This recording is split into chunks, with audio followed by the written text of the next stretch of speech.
오늘도 오직 주의 손 붙들고 사는 하루 되어지기를 주의 이름으로 축원합니다. 여러분, 우리의 하루의 삶뿐만 아니라 일생의 삶에도 늘 두 가지 길이 있습니다. 하나는 성령께서 이끌어 가시는 길이 있고, 또 하나는 내가 깨닫든지 깨닫지 못하든지 사탄에 이끌려가는 그런 길이 있습니다. 성령의 이끌림을 받아 사는 길은 생명의 길입니다. 내 자신이 새로워지고 내 자신이 힘을 얻는 길입니다. 또 그 길은 내 자신만 힘을 얻고 살아가는 것뿐만 아니라 다른 사람 또한 살리고 일으켜내는 정말 생명의 길이 바로 성령께서 이끌어 가시는 길입니다. 반면에 내가 깨닫든 깨닫지 못하든 속고 가든 의도적으로 가든 사탄에 이끌려 가는 길은 내 자신도 결국은 벼랑 끝으로 달려가는 길입니다. 사망의 길이고, 나 자신뿐만 아니라 내 옆에 있는 다른 이들도 그냥 손잡고 함께 그 벼랑 끝으로 사망의 길로 달려가는 길이 될 수가 있습니다. 여러분, 그래서 오늘 하루도 오직 하나님 성령께서 이끄는 길로, 그 생명의 길로 내가 가기를 원합니다.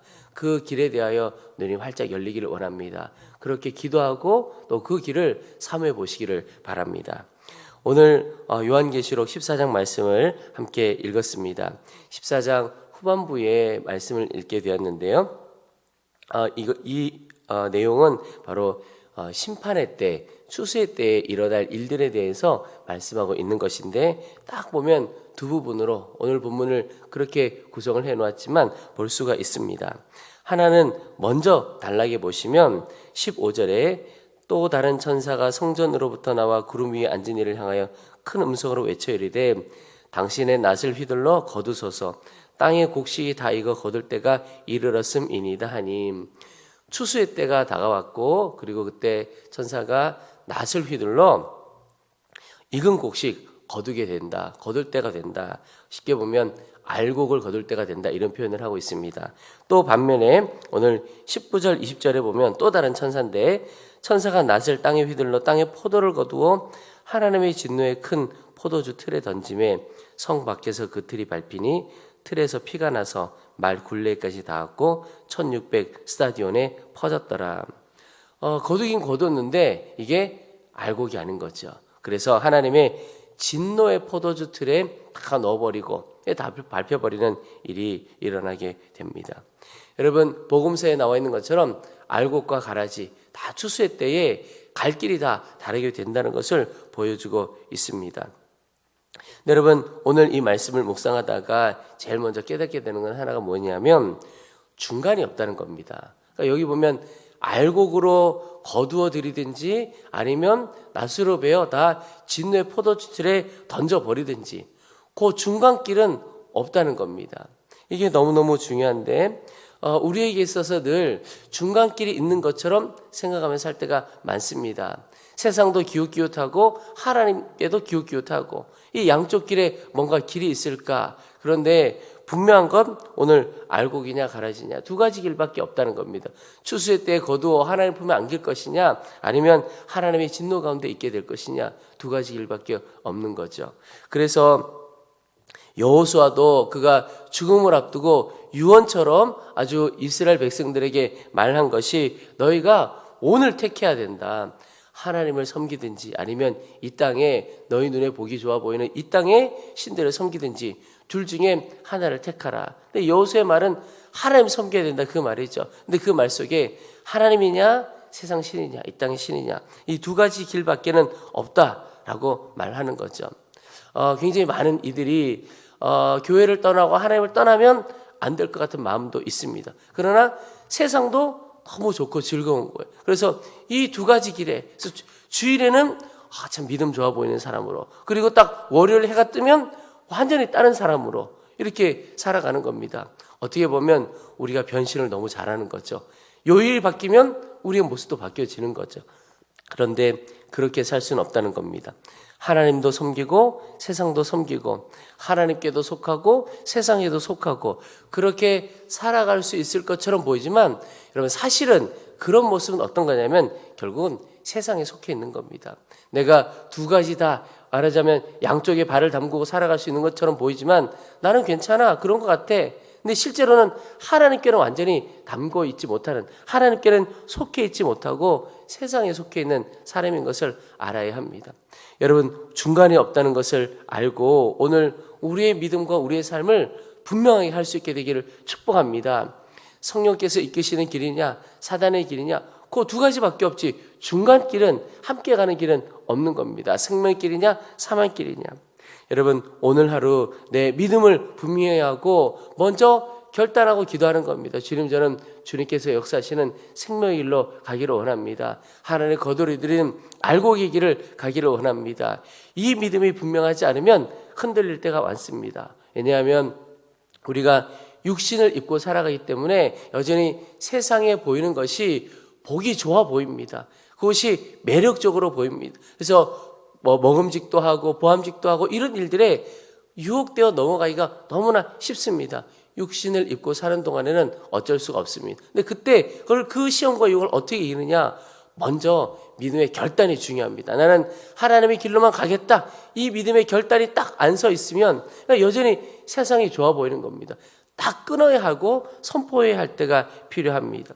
여러분, 이 아침에 기도할 때 먼저 하나님 앞에 우리의 믿음이 분명하고, 주님, 저는 하나님만 선택하고 주님만 붙들고 살겠습니다. 이 믿음의 고백, 믿음의 결단이 먼저 우리 가운데 있기를 축복합니다. 오늘 이 요한계시록 14장은 그 유명한 14만 4천 명이 부르는 그런 노래인데, 참 안타까운 건 아주 유명한 이단이죠. 그 이단에서 이 14만 4천 명을 부르짖느라고 이것 때문에 이 숫자가 교회 안에 이게 언급하기가 좀 부담스러운 그런 경향이 있는데, 어떤 분이 그러시더라고요. 참 안타까운 건 뭐 좋은 건 다 이단이 가져갔다는 거예요. 그래서 우리가 교회에서 진짜 좋은 거 이야기할 때 좀 머뭇머뭇한다는 거죠. 근데 이 14만 4천도 그런 건데, 사실은 이 14만 4천이라고 하는 것은 어떤 구체적인 숫자를 말하는 것이 아니고 하나님의 성도에 포함된 그 성도의 숫자, 그러니까 어마어마하게 많다, 이런 뜻입니다. 그 당시에 14만 4천 명은 굉장히 큰 수였기 때문에 지금 그런 어마어마한 수를 말하고 있는데, 중요한 건 하나님의 사랑을 받는 구원받은 성도의 수를 말합니다. 여러분, 우리가 어떤 사람입니까? 우리는 이미 14만 4천 명 안에 다 들어있는 사람입니다. 어떤 이들 중에 거기에 들어가겠다고 막 몸부림치는 사람이 있는데, 여러분, 우리는 그런 걱정할 필요가 없고 이미 하나님 우리를 사랑하시고 구원해 주셨고 성령께서 우리 가운데 와 계신 구원받은 자라고 하는 사실입니다. 그런데 그런 사람, 결국은 추수의 때에 알곡으로 하나님께서 품어주실 그런 사람이죠.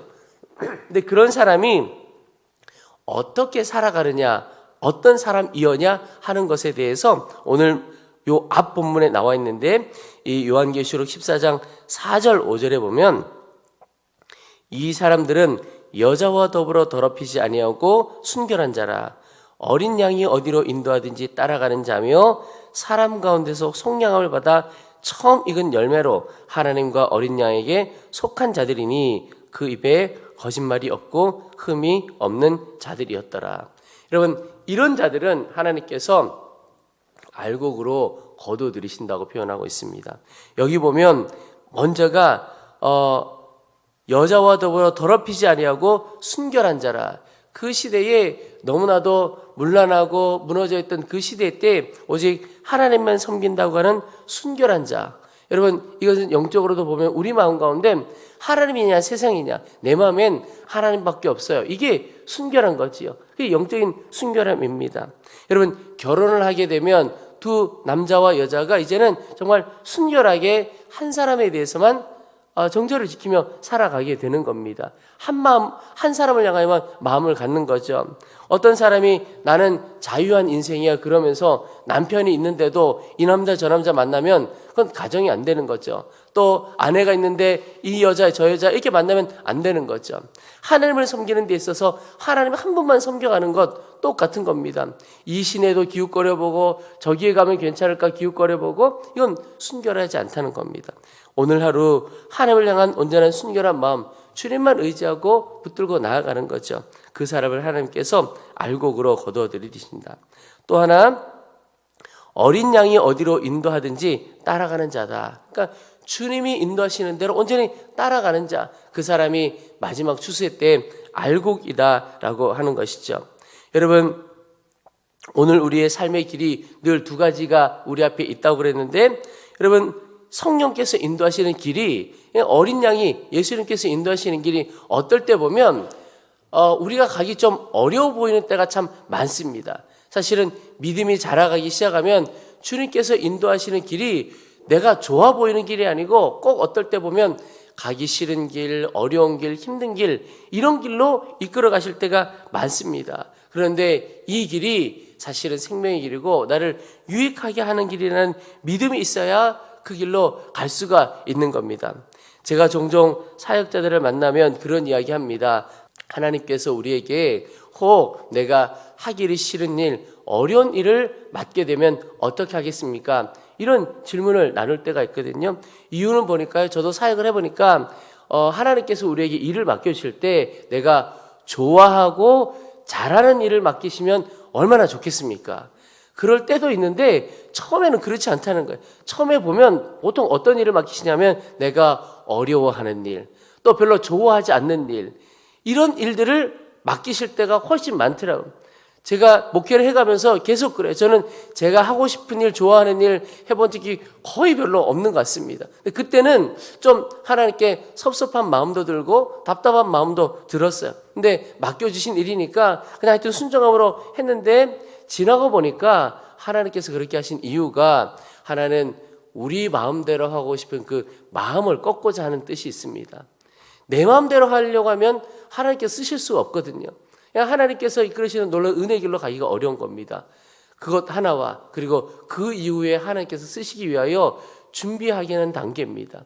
준비는 내가 싫지만 근데 나중에 너무 놀랍게 준비가 되어지는 거죠. 제가 지금 우리 교회를 섬겨가면서 지나온 목회를 생각해 보니까 그런 겁니다. 오히려 그때 내가 하고 싶은 거 좋아하는 거 했으면 아찔하다 이런 생각이 드는 겁니다. 큰일 났겠다 이런 생각이 드는 겁니다. 그래서 결론은 내 눈에 좋게 보이고 판단할 것이 아니라 주께서 인도하시면 어딘지 따라가면 그게 결국 나에게 너무나 놀랍게 유익한 길이라는 겁니다. 여러분, 오늘 하루도 주님 인도해 주십시오. 주님만 따라가겠습니다. 근데 주님이 좀 마음에 들지 않는 길로 인도하시는 것 같아요. 그래도 주님을 믿는 믿음으로 이게 결국 내가 사는 길이구나. 그 믿음으로 걸음걸음 가보시기를 바랍니다. 또 하나 마지막 때 알곡이 어떤 사람이냐면 하나님께 속한 자다. 하나님과 어린 양에게 속한 자다 그랬습니다. 결국은 이 말은 주인이 하나님이시다 이런 뜻이죠. 여러분, 이 세상의 싸움은 누가 주인이냐? 결국 우리 인생의 영적인 전쟁도 누가 주인이냐는 거죠. 하나님이 주인이냐? 세상이 주인이냐? 하나님의 길로 갈 거냐? 사단이 이끄는 세상의 길로 갈 거냐? 여러분, 늘 나의 주인은 오직 하나님이십니다. 나의 왕은 하나님 한 분이십니다. 그 고백이 또 그 삶이 우리 가운데 있기를 축복합니다. 이스라엘 백성들이 어려움을 겪어가기 시작했던 때가 사실은 하나님의 마음을 너무나 섭섭하게 했던 때가 언제냐면 바로 이스라엘 백성들이 하나님께 왕을 구했을 때라고 저는 개인적으로 생각합니다. 왜냐하면 하나님 입장에서 보면 너희의 왕은 난데 그들이 왕을 구하고 있는 거예요. 하나님 입장에서 너무나 섭섭하셨겠다. 내 이스라엘 백성들이 하도 사무엘 통해서 왕을 구하니까 그러면 왕을 세워라. 그래서 사울을 세우고 그 이후에 이야기가 쭉 되어 있지만 성경 전체를 보면서 하나님께서 참 섭섭하셨던 때가 바로 이때였겠다. 내가 너희의 왕인데 너희는 어디에서 왕을 찾느냐, 그런 마음이시죠. 여러분, 오늘 우리도 살아가면서 하나님 보시기에 섭섭하실 때가 없을까? 얘들아, 내가 너희의 왕이야. 근데 우리는 자꾸 다른 왕을 찾고 다른 것들을 왕으로 주인으로 삼고 살아가지 않는가? 하나님만이 우리의 왕이신 것을 기억하시기 바랍니다. 또 하나 마지막에 보면 그 입에 거짓말이 없고 흠이 없는 자들이었더라. 여러분, 이것은 결국 하나님 앞에 서 있는 마음으로 사는 사람이란 뜻입니다. 우리의 입술 또 우리의 삶 어떻게 거짓도 없고 흠도 없을 수가 있겠습니까? 늘 하나님 앞에 내가 서 있다는 마음, 그것을 깨닫게 되면 말하는 것, 행동하는 것, 생각하는 것조차도 조심스럽고 절제하고 달라지죠. 근데 그것이 결국 우리가 사는 길로 가게 되는 겁니다. 그게 사는 길이죠. 여러분, 사실은 오늘 하루가 사실은 마지막 때고 추수의 때입니다. 오늘 하루 어떻게 살 것인가? 하나님 앞에 너무나 중요한 때입니다. 주께서 결국은 나누시는 때가 옵니다. 알곡이냐 가라지냐 나누어 하나님 품에 안으실 것이냐 진노의 틀에 던지게 될 것이냐, 그 기로에 늘 서 있는 하루입니다. 여러분, 오늘 하루 하나님께서 허락하신 하루 헛되이 여기지 않고 정말 귀하게 주님께서 역사하시는 생명의 길로, 주님 이끄시는 길로, 주님께서 온전히 주인 되시는 길로 가기를 원합니다. 주님 앞에 서 있는 마음으로 오직 우리와 함께 하시는 생명의 주만 바라보고 그 주님 따라 사는 귀한 은혜 하루 되시기를 주의 이름으로 축원합니다.